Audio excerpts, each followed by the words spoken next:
والصلاة والسلام على أشرف الأنبياء والمرسلين نبينا محمد وعلى آله وصحبه أجمعين وبعد. يقول الله تبارك وتعالى في محكم تنزيله: أعوذ بالله من الشيطان الرجيم، بسم الله الرحمن الرحيم. ولكل أمة جعلنا منسكا ليذكروا اسم الله على ما رزقهم من بهيمة الأنعام فإلهكم إله واحد فله أسلموا وبشر المخبتين. مختصر تمہید کے بعد اللہ کے نبی صلی اللہ علیہ وسلم سے پہلے جتنے بھی انبیاء گزرے ہیں اور جتنے بھی امتیں گزر چکی ہیں، اللہ تبارک و تعالیٰ نے ان سارے انبیاء کا جو اصول شریعت ہے وہ اللہ تبارک و تعالیٰ نے ایک رکھا. قرآن مجید میں اللہ تعالیٰ نے فرمایا کہ ان الدین عند اللہ الاسلام، دین اللہ تبارک و تعالیٰ کے ہاں صرف اور صرف اسلام ہے. لہٰذا اصول شریعت میں عقائد کے اعتبار سے، معتقدات کے اعتبار سے، نظریات کے اعتبار سے اسلام کا صرف ایک ہی اصول ہے، ایک ہی قاعدہ ہے، قانون ہے، وہ ساری کی ساری امتوں پر، سارے کے سارے انبیاء پر ایک ہی ہے. لیکن فروع شریعت کے اندر ان میں تعداد کے اعتبار سے، کیفیت کے اعتبار سے اور نوعیت کے اعتبار سے اختلاف ہو سکتا ہے. نماز اللہ کے نبی علیہ السلام سے پہلے جتنی بھی انبیاء گزرے ہیں ان سب پر اللہ تبارک و تعالیٰ نے فرض قرار دیا. روزہ بھی اللہ تبارک و تعالیٰ نے اللہ کے نبی علیہ السلام سے پہلے انبیاء پر فرض. حج بھی سارے کے سارے انبیاء نے حج ادا کیے. اور اسی طرح قصاص بھی اللہ کے نبی علیہ السلام سے پہلے جو انبیاء بنی اسرائیل تھے ان کے اوپر بھی، جو ایک آدمی دوسرے کو خون کرے تو ان کے بدلے میں قصاص لیا جاتا تھا. اور ان شرائع میں سے ایک مسئلہ یا ایک شعیرہ جن کو اللہ تبارک و تعالیٰ نے ان ایام میں ہم سے گزر رہے ہیں، وہ شعیرہ ہے، قربانی کا ہے، ذبح کا ہے. اور اس شعیرے کے متعلق بھی اللہ تعالیٰ نے قرآن مجید میں فرمایا: وَلِكُلِّ أُمَّةٍ جَعَلْنَا مَنْسَكًا لِيَذْكُرُوا اسْمَ اللَّهِ،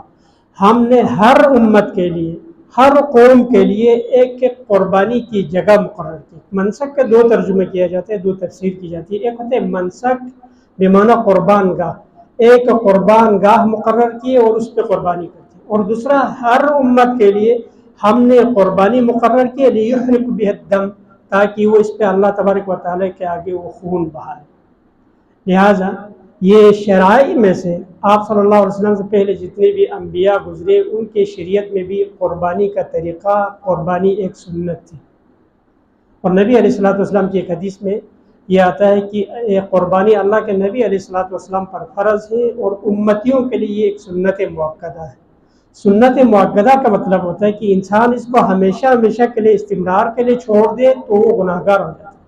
جس طرح فجر کی 2 سنتیں ہیں اور وتر کی نماز ہے، قربانی ہے، یہ اگر مستقل طور پر آپ چھوڑ دیں تو انسان گناہ گار بن جاتا ہے. لیکن کبھی کبھی وہ چھوڑ دے تو اس صورت میں اس پر کوئی مواخذہ نہیں ہے. تو نبی علیہ السلام کی اس حدیث کے مطابق انبیاء پر قربانی کرنا اللہ تبارک و تعالیٰ کی طرف سے فرض اور ضروری تھا، جبکہ امتیوں کے لیے یہ ایک سنت مؤکدہ کے طور پر اللہ تبارک و تعالیٰ نے مقرر کی. اور نبی صلی اللہ علیہ وسلم سے فرمایا گیا کہ اللہ کے رسول صلی اللہ علیہ وسلم حج کے جو 3 طریقے ہیں، ان 3 طریقوں میں سے سب سے افضل ترین حج کون سا ہے؟ تو نبی صلی اللہ علیہ وسلم نے فرمایا کہ الحج والسج، سب سے بہترین حج وہ ہے جس میں اللہ تبارک و تعالیٰ کا ذکر بہت زیادہ کیا جائے اور اللہ تبارک و تعالیٰ کے سامنے قربانی کو، یعنی جانور کو قربان کیا جائے، وہ افضل ترین حج. اسی لیے نبی صلی اللہ علیہ وسلم نے فرمایا کہ لو استقبلت من امری ما استدبرت ولما سقت الهدي، یعنی نبی صلی اللہ علیہ وسلم نے حج قران کی اور پھر فرمایا کہ اگر مجھے پتا ہوتا جو مجھے ابھی پتہ چلا ہے تو میں حج تمتع کرتا، حج قران نہ کرتا. اگرچہ دونوں کے اندر قربانی ہے، حج قران میں بھی اور حج تمتع دونوں کے اندر قربانی ہے. لہٰذا دوسری چیز، اللہ کے نبی علیہ السلام کو اللہ تعالیٰ نے حکم فرمایا کہ اے نبی صلی اللہ علیہ وسلم آپ کہہ دیجئے ان صلاتی و نسکی و محیای و مماتی للہ رب العالمین، میرے جینا، میرا مرنا اور میری قربانی صرف اور صرف اللہ تبارک و تعالیٰ کی ذات کے لیے. یعنی یہ ایک اخبار ہے، خبر دے رہے ہیں، اس کا معنی ہے حکم. آپ نے اگر قربانی کرنا ہے تو صرف اللہ تعالیٰ کے لیے، نماز پڑھنی ہے تو صرف اللہ تعالیٰ کے لیے، اور آپ کا جینا مرنا، آپ کی دنیا کی زندگی کا ہر غرض اللہ تبارک و تعالیٰ کی ذات کے لیے. لہٰذا یہ قربانی کا بنیادی مقصد ہے. اور ایک ضعیف حدیث کے اندر، سنن ترمذی میں، حدیث صحیح نہیں ہے، میں آپ کو پہلے ہی کلیئر کر دیتا ہوں، حدیث ضعیف ہے. نبی علیہ الصلوۃ والسلام سے پوچھا گیا اللہ کے رسول صلی اللہ علیہ وسلم قربانی کے متعلق آپ کیا فرماتے ہیں؟ نبی علیہ الصلوۃ والسلام نے فرمایا کہ سنت ابیکم ابراہیم، ابراہیم علیہ الصلوۃ والسلام کی قربانی یہ ابراہیم کی سنت ہے. ابراہیم علیہ الصلوۃ والسلام کی اس سنت کو جاری رکھتے ہوئے ذی الحجہ کی اس 10 تاریخ کو، 11 تاریخ کو، 12 تاریخ کو ہم اللہ تبارک و تعالیٰ کے سامنے قربانی کر دیتے ہیں. ابراہیم علیہ الصلوۃ والسلام، اگر آپ دیکھا جائے کہ ابراہیم نکلے ہیں وہاں ملک شام سے ادھر وادی فاران کی طرف، مکہ مکرمہ کی طرف، اور ان کی یہ جو اولاد ہوئی اسماعیل علیہ السلام، بنی اسرائیل کی روایت کے مطابق جو حافظ ابن کثیر رحمہ اللہ نے ذکر کیا کہ 86 سال کے بعد ایک آدمی ہوتا ہے کہ شادی کے فوراً بعد اللہ انہیں اولاد سے نواز دیتا ہے. بنی اسرائیل کی روایت کے مطابق حضرت اسماعیل علیہ السلام حضرت ابراہیم کو نوازا گیا 86 سال کے بعد، یعنی عمر کے آخری حصے میں نوازا. اور نوازنے کے بعد انہیں حکم دیا یہ جا کے وادی فاران میں مکہ مکرمہ کی اس وادی میں چھوڑا جائے.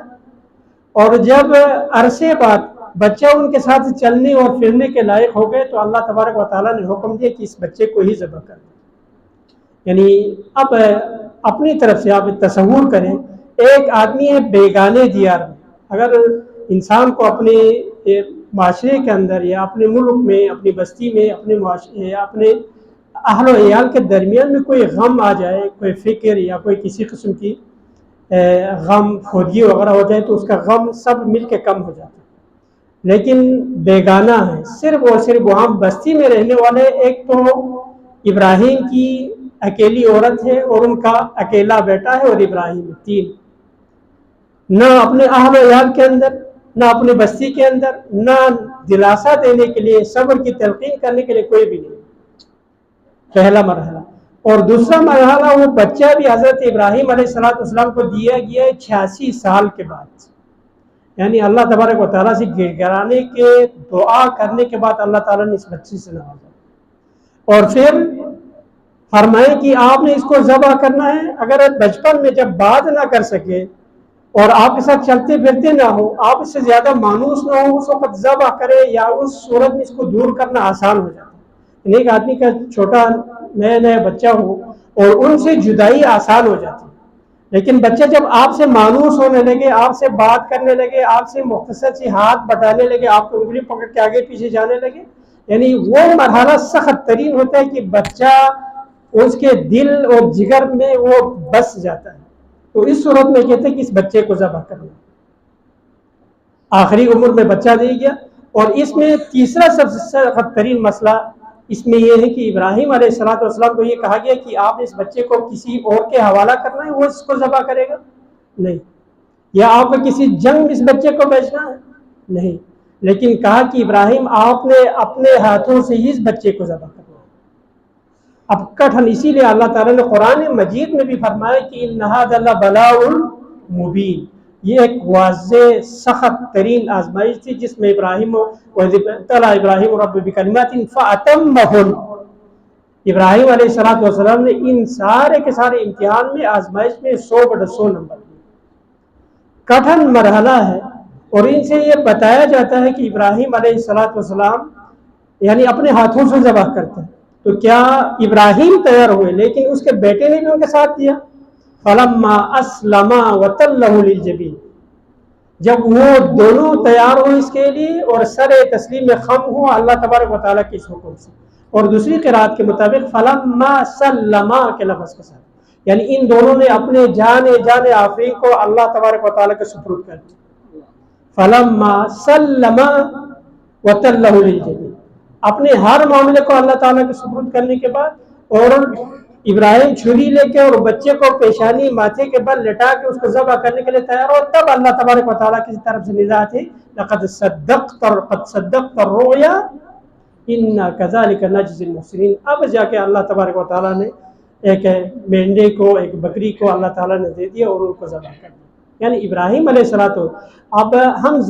تھوڑی دیر کے لیے سوچیں، جتنے بھی انبیاء کا ذکر قرآن مجید میں اللہ تبارک و تعالیٰ نے کیا ہے، ان میں سے کسی نبی کے لیے یہ حکم ہوا ہے، کسی نبی کے ساتھ یہ ہوا کہ اپنے بیٹے کو ذبح کرے؟ کسی بھی نبی کے ساتھ یہ نہیں. اور وہ بھی ایسا بیٹا جن کے کوئی 5 ہے 10 ہے، یا عبد المطلب کے 12 بیٹے تھے، ان میں سے ایک کو، ایک بعض روایت کے مطابق 11 یا 12 بیٹے تھے، ان میں سے ایک کو ذبح کرنے کا یا اللہ کے سامنے قربان کرنے کو کہا، لیکن اسماعیل ابراہیم علیہ السلام کو اکلوتا ہے اور دیار غیر میں ہے، بیگانے میں ہے، کوئی دلاسا دینے والا کچھ بھی نہیں، ان کے باوجود ابراہیم علیہ السلام اس پہ تیار ہوئے، تو اللہ تبارک و تعالیٰ کو ان کی یہ ادا، یہ کردار اتنا پسند آیا، تا قیامت تک اس کو ایک سنت کے طور پر جاری کر دیا، تا قیامت تک اللہ تبارک و تعالیٰ نے اس کو ایک سنت کے طور پر جاری کر دیا، اور اسی سنت پہ عمل کرتے ہوئے ہم 10 ذی الحجہ کو ہم اللہ تبارک و تعالیٰ کے سامنے قربانی کرتے ہیں، اور یہ اللہ تبارک و تعالیٰ کے شعائر میں سے سب سے بڑا شعائر دین ہے، وَذَلِكَ وَمَن يُعَظِّمْ شَعَائِرَ اللَّهِ فَإِنَّهَا مِن تَقْوَى الْقُلُوبِ، جو اللہ تبارک و تعالیٰ کی ان شعائر کے دل کے ساتھ تعلق ہے، یعنی قربانی کا کرنا اور قربانی کو آگے پیش کرنا، یہ ان سب کا تعلق آپ کے مال کے ساتھ، آپ کی بکری کے ساتھ، اس کے رنگ، اس کی نسل یا اس کی جسامت حجامت کے ساتھ نہیں، بلکہ آپ کے دل کے ساتھ اس کا تعلق ہے۔ ذَلِكَ وَمَن يُعَظِّمْ شَعَائِرَ اللَّهِ فَإِنَّهَا مِن تَقْوَى الْقُلُوبِ، یہ جس کے دل میں تقویٰ ہو وہ اللہ تبارک، کبھی ہو سکتا ہے کہ ایک آدمی 6 مہینے کا دمبا ذبح کرے، اللہ تبارک و تعالیٰ کو اللہ تعالیٰ اس کے اس عمل پر اجر عظیم عطا کرے گا بنسبت اس آدمی کے جو بہت بڑا بیل آ کے یا اونٹ کو ذبح کر دے، وہ دکھاوے کے لیے۔ اللہ کے نبی صلی اللہ علیہ وسلم نے حضرت عائشہ صدیقہ رضی اللہ تعالیٰ عنہ سے فرمایا تھا کہ اجر کی علی قدر نسب کی، یا دوسری روایت میں اجر کی علی قدر نیت کی، عائشہ یہ جو اعمال حج ہے ان میں اللہ تبارک و تعالیٰ آپ کو اتنا اجر عطا فرمائے گا جو آپ کے نیت کے مطابق، یا آپ کی تھکاوٹ، آپ کے خرچے اس میں جتنا زیادہ ہو اتنا اللہ تبارک و تعالیٰ آپ کو اجر عظیم سے عطا کرے گا۔ اور ان ایام میں جو خاص تنبیہ کی بات ہے، ان ایام میں بعض ایسے مجموعہ نکل آتے ہیں کہ جو قربانی کی ان شعائر پہ اعتراض کرنے لگتے ہیں، یعنی انہیں آج سے پہلے، ذی الحجہ سے پہلے اور ذی الحجہ کے بعد کہیں پانی کی کولر لگانے کا کوئی تذکرہ انہیں یاد نہیں آتا، کسی غریب مسکین کو رزق وغیرہ یا ان کو راشن پہنچانے کا کوئی یاد نہیں آتا، باقی غیر مسلموں کے جتنے بھی عید ہیں ان پہ جتنا خرچایا جاتا ہے، اور امبانی کے بیٹے کی شادی پر کروڑوں اربوں ڈالر خرچایا گیا، ان پر کوئی اعتراض نہیں۔ آپ سال پہلے امبانی، یہ انڈیا کے امبانی کے بیٹے کا خرچہ ہوا، اربوں ڈالر اس پہ خرچائے، ان کو کوئی اعتراض نہیں، لیکن قربانی کی ان ایام میں جانور کو ذبح کرنے پر انہیں اللہ بھی یاد آ جاتا ہے، انہیں غریب مسکین بھی یاد آ جاتا ہے، انہیں جانوروں کے اوپر رحم کرم شفقت یاد آ جاتا ہے۔ یہ ان کا مطلب صرف الہادی نظریہ ہے جو دین سے لوگوں کو، معاشرے کو دور کرنا چاہتا ہے۔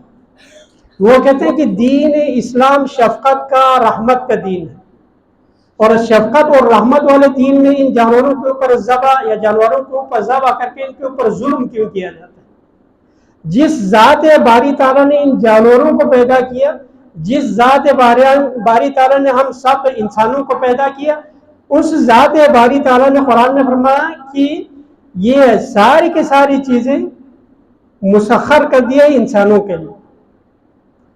وَسَخَّرَ لَكُم مَّا فِي السَّمَاوَاتِ وَمَا فِي الْأَرْضِ جَمِيعًا مِّنْهُ، اللہ تعالیٰ نے جتنے بھی چیزیں ہیں وہ اللہ تعالیٰ نے کن کے لیے پیدا کی ہے؟ انسانوں کے لیے،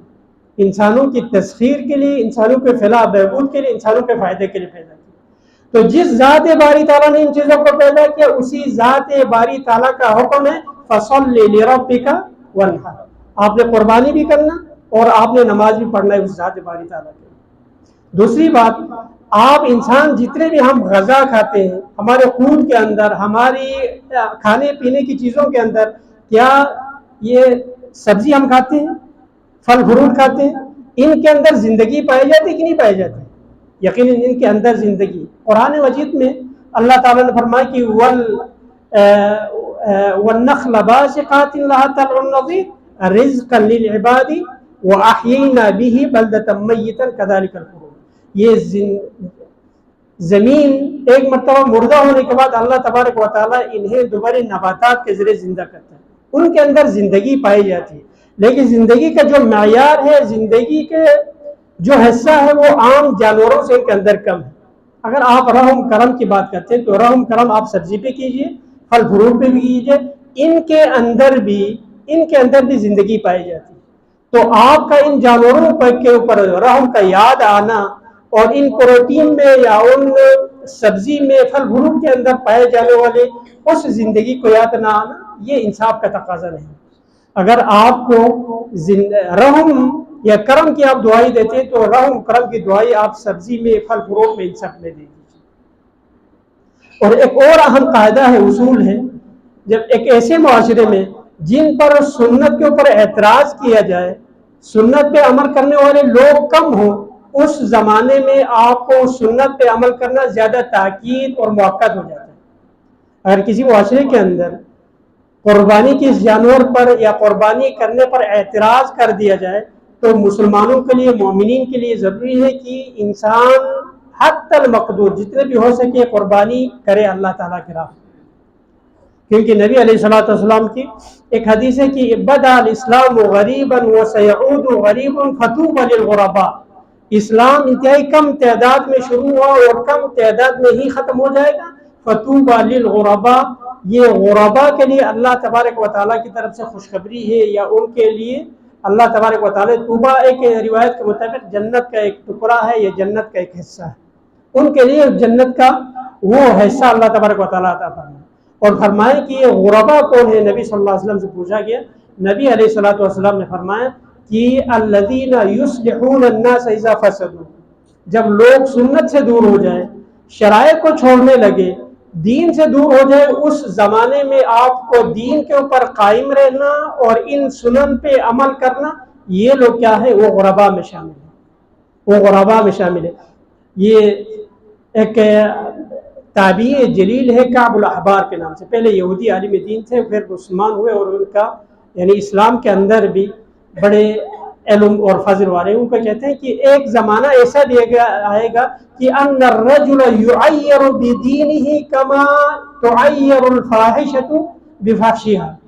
ایک ایسا زمانہ آئے گا جس میں لوگ انسان کو اس کی دینداری کے اوپر، دین پر ایسے آر دلائیں گے، اعتراض کریں گے، جس طرح آج کل کے زمانے میں کوئی بدکار عورت کو اس کی بدکاری پر آر دلائی جاتی ہے، یہ وہ زمانہ ہے۔ یعنی ایک آدمی آپ سنت پر عمل کرے، آپ اپنے پیر اپنے کپڑے کو ٹخنوں سے اوپر رکھے یا داڑھی چھوڑے، کوئی بھی سنت پہ عمل کرے، وہ مولوی صاحب اعتراض کرتے ہیں۔ تو سنن ابن ماجہ کی ایک حدیث ہے، نبی علیہ الصلوۃ والسلام نے فرمایا کہ یأتی علی الناس زمان القائم علی دینہ کالقابض علی جمر، ایک ایسا زمانہ بھی آئے گا کہ جس میں انسان اپنے دین پہ، سنن پہ، رواتب پہ عمل کرنا اتنا مشکل ہوگا جس طرح ایک انگارہ ہاتھ میں پکڑ کر رکھنا انسان کے لیے مشکل ہوگا۔ یہ وہ زمانہ ہے۔ الہادی نظریات عموماً عام جو معاشرے میں عام لوگوں ان کو نہیں پتہ چلتا، یونیورسٹی کے اندر یا کالج کے اندر، فیس بک وغیرہ میں یا سوشل میڈیا کے اوپر یہ اتنے الہادی نظریات پھیلائے جاتے ہیں، اچھے بھلے لوگ بھی نہ چاہتے ہوئے ان چیزوں کو شیئر کر دیتے ہیں، یعنی انسان کو غیر محسوس انداز میں، غیر شعوری طور پر آپ ان چیزوں کو آگے شیئر کر دیتے ہیں کہ آپ کو نہیں پتہ چلتا ان کا اصل مقصد کیا ہوتا ہے۔ آج کل زمانہ یہی چل رہا ہے۔ اس زمانے کے اندر آپ کو ان سنن پہ عمل کرنا اور نبی علیہ الصلوۃ والسلام کی ان سنتوں کو زندہ رکھنا، لوگوں کو اس سنت کو زندہ رکھنے کی ترغیب دینا، یہ ہم سب کا ایک قومی فریضہ ہے، ہم سب کا دینی ایک فریضہ ہے اور قومی فریضہ ہے، کیونکہ لوگ طرح طرح کے اسلام کے خلاف، دین کے خلاف ایسے افواہ اور ایسے اعتراض کرتے ہیں کہ عام اچھے بھلے آدمی بھی اس میں بہک جاتے ہیں۔ لہٰذا ان حالات میں اپنے آپ کو بچانا،